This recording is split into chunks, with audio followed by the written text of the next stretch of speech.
time's up, summer's over, now what? Have you ever seen a spearmint flower? Or the little wasps that pollinate it? Technically, time's really not up till sometime around 7 o'clock tomorrow morning. Then what do? Well, first day of fall, you plant, of course. And if you really are done with your garden for this year, you start laying in mulch. You get ready for next year. By doing that, you're going to assure yourself of a really good harvest. And if I would have been counting the days for time's up, I would have never put in this fall garden. These spinach, which we put in after we harvested the sweet potatoes, they've already got their first true leaves coming on. Radishes also. Beets are not too far behind.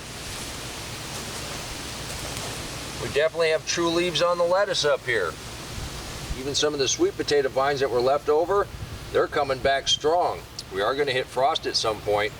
These aren't going to produce anything, except their roots keep that life in that soil going well.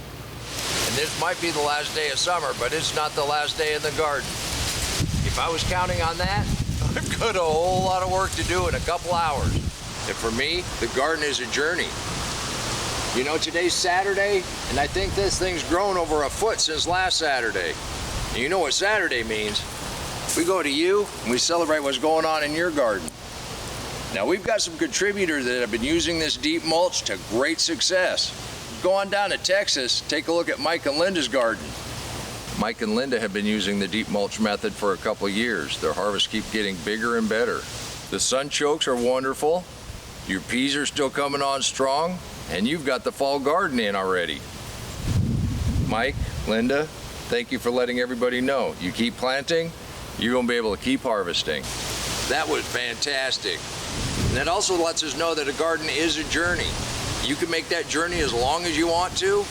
Now, if you're tired and you want to put your garden to bed for the winter, by all means. Now, if you want to go a couple more rounds, by all means. We wind up at the same place. At the end of your garden, you cut your plants off at the roots, pile up deep mulch, and let it rest. Or not, depending on what you want to do. Depending on where you're at, you can bring in that cold frame. You can keep those roots in the ground alive. You can keep harvesting all winter long. Although in some areas, you have no choice but to let the garden go for a little while. We've got a friend of this channel, and I'm so excited to see what they have going on. They started their sweet potatoes in February, inside. They're in zone 2-3. Their first frost, September 28th, is what they're expecting. They've been watching the sky.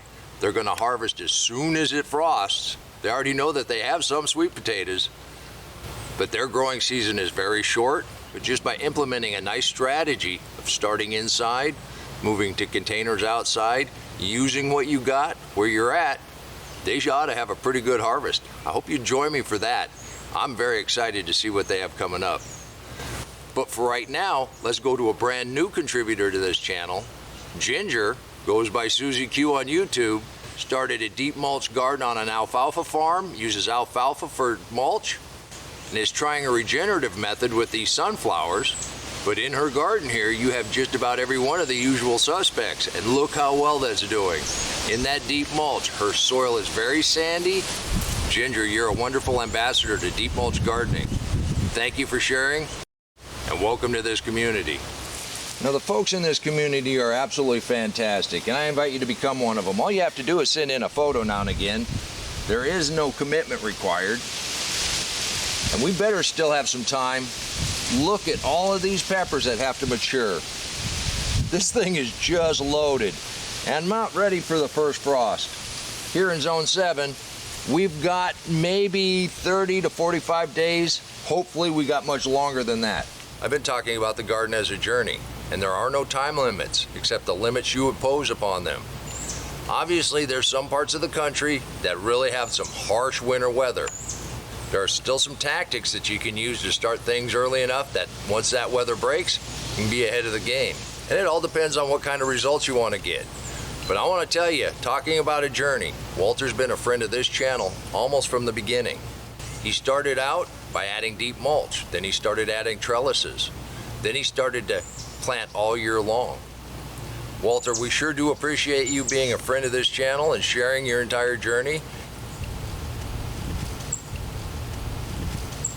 You see that white disc right in the center of his garden? That's a worm bin.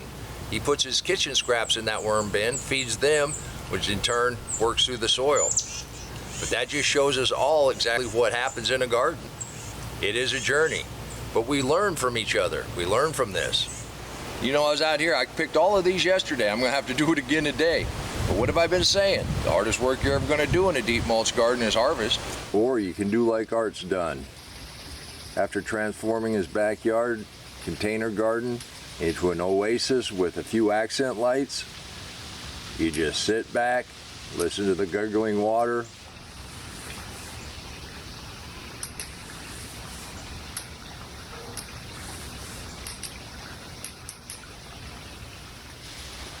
and enjoy the fact that you made it through another summer.